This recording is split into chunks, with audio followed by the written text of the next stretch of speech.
Cherlapally drugs factory కేసులో కీలక అంశాలు బయటకు వస్తున్నాయి. గతంలో ముంబై నార్కోటిక్ పోలీసులకి పట్టుబడ్డారు. వాగ్దేవి ల్యాబొరేటరీ ఓనర్ ఓలేటి శ్రీనివాస్ తన పలుకుబడి ఉపయోగించి అరెస్ట్ కాకుండా తప్పించుకున్నాడు. ఓలేటి శ్రీనివాస్ గతంలో కూడా శ్రీనివాస్ పై పలు డ్రగ్స్ కేసులు ఉండడంతో నిఘా పెట్టారు ముంబై నార్కోటిక్ పోలీసులు. ఇక వాగ్దేవి ల్యాబొరేటరీలో కార్మికుడిగా పనిచేశారు ముంబై పోలీస్ అధికారి.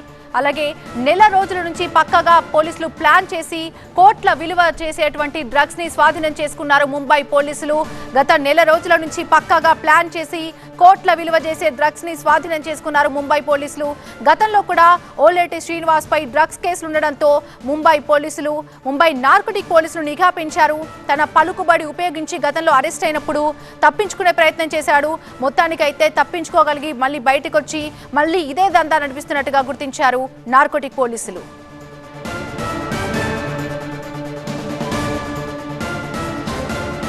పూర్తి అప్డేట్స్ అందించడానికి మా ప్రతినిధి రంజిత్ లైవ్ లో సిద్ధంగా ఉన్నారు. రంజిత్, మీరు ఉదయం నుంచి ఇది కవరేజ్ చేస్తున్నారు. చెర్లపల్లి డ్రగ్ కేసులో పలు కీలక అంశాలు బయటకు వస్తున్నాయి. ఒక పోలీస్ అధికారి పోలీస్ అక్కడ గత నెల రోజుల నుంచి కూడా అక్కడే ఉండి అక్కడ జరుగుతున్నటువంటి దందాపై నిఘా పెట్టారు.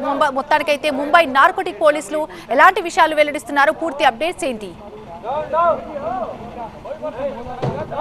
రైట్, అంటే ప్రస్తుతం మనం చూస్తున్నటువంటి ఇది వాగ్దేవి ల్యాబొరేటరీస్. ఇదే వాగ్దేవి ల్యాబొరేటరీస్లో గత నెల రోజుల నుంచి కూడా మఫ్తీలో ఉన్నటువంటి ముంబై పోలీసులు అసలు ఇక్కడ జరుగుతున్నటువంటి వ్యవహారాన్ని అంతా కూడా బయటికి తీశారు. పెద్ద ఎత్తున ఇక్కడ డ్రగ్స్ డెన్ ఓలేటి శ్రీనివాస్ విజయ్ అనేటువంటి వ్యక్తి ఇక్కడ ఈ డ్రగ్స్ డెన్ని నిర్వహిస్తున్నట్టు గుర్తించారు. గతంలోనే గత ఏడాది నవంబర్లో నార్కోటిక్ పోలీసులు ఆయనపై కేసు నమోదు చేసిన తర్వాత ఆయన కదలికలపై ముంబై క్రైమ్ బ్రాంచ్ పోలీసులు నిఘా ఉంచారు. ఆ తర్వాత ఆయన దీనికి సంబంధించి ఏదైతే ఇక్కడ బంగ్లాదేశ్ యువతి ఫాతిమాని అదుపులోకి తీసుకున్న తర్వాత ఆమె 10 మంది సప్లయర్ల పేరు చెప్పింది. ఆ సప్లయర్లంతా కూడా ఇక్కడ ఓలేటి శ్రీనివాస్ విజయ్ అనేటువంటి వ్యక్తి వద్ద నుండే సింథటిక్ డ్రగ్స్ని కొనుగోలు చేస్తున్నట్టు దర్యాప్తులో గుర్తించారు. సో ఆ తర్వాత ఆయనకు డబ్బులు ఏ రకంగా లావాదేవీలు జరిగాయన్నటువంటి అంశంపై కూడా ఇటు ముంబై క్రైమ్ బ్రాంచ్ పోలీసులు నిఘా ఉంచారు. ఆయన ఎవరి వద్ద నుంచి అయితే ముడి పదార్థాలు కొనుగోలు చేస్తున్నారో ఆ ముడి పదార్థాలు కొనుగోలు చేసిన తర్వాత తిరిగి వాళ్లకు డబ్బులు చెల్లించడం, హైదరాబాద్లోనే దాదాపు 3 చోట్ల డబ్బులు చెల్లించారు. సో ఆ డబ్బులు చెల్లించినటువంటి వీడియోస్ని కూడా పోలీసులు సేకరించిన తర్వాతనే ఇది ఇక్కడ ఏదైతే ఈ ప్లాంట్ ఉందో ఇక్కడ దాదాపు నెల రోజుల పాటు మఫ్తీలో ఉన్న తర్వాతనే ఈ మొత్తం డ్రగ్స్ వ్యవహారం అంతా కూడా వెలుగులోకి వచ్చింది. సో ఇక్కడ ఈ మొత్తం కూడా డ్రగ్స్ కాంపోనెంట్ని రెడీ చేసిన తర్వాత తిరిగి ప్రాసెసింగ్ చేసేందుకు నాచారంలో ఇన్నోసైన్స్ అన్నటువంటి వాగ్దేవి ఇన్నోసైన్స్ అనేటువంటి ఒక ల్యాబ్ని ఉంచి అక్కడ కూడా ఈ డ్రగ్స్ ప్రాసెసింగ్ పూర్తయిన తర్వాత దాన్ని మార్కెట్లో సరఫరా చేస్తున్నట్టుగా కూడా ప్రస్తుతం ముంబై క్రైమ్ బ్రాంచ్ పోలీసులు గుర్తించారు.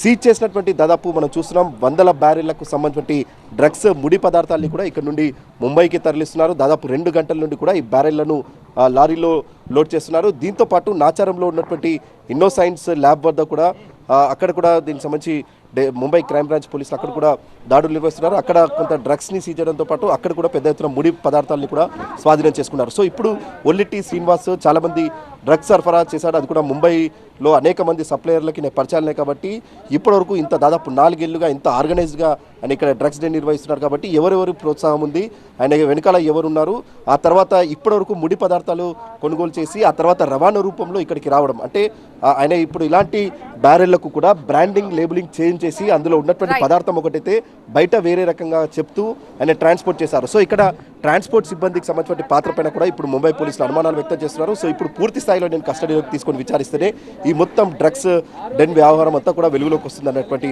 విషయాన్ని మాత్రం ముంబై క్రైమ్ బ్రాంచ్ పోలీసులు చెప్తున్నారు. Right, thank you Ranjith, thanks for the updates.